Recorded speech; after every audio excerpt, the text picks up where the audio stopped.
নমস্কার, আজকে বানাচ্ছি থোর ঘন্ট।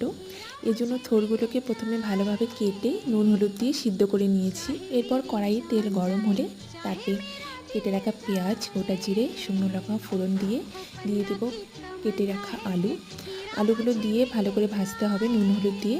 আলুগুলো একটু ভাজা ভাজা হয়ে গেলে তাতে দিয়ে দিব সিদ্ধ করে জল ঝরিয়ে রাখা থোরগুলো। থোরগুলোকে ভালোভাবে আলুর সঙ্গে মিশিয়ে ভেজে নিতে হবে। থোরগুলো একটু ভাজা ভাজা হয়ে গেলে এতে একে একে আমরা মশলা অ্যাড করব।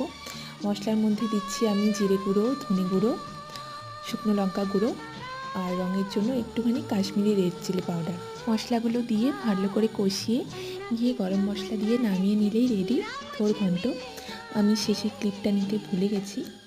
থোর কিন্তু আমাদের শরীরের জন্য ভীষণ উপকারী, এতে প্রচুর পরিমাণে আয়রন থাকে। ভিডিওটা কেমন লাগলো অবশ্যই জানাবেন। ভালো লাগলে একটা লাইক করবেন। টাটা।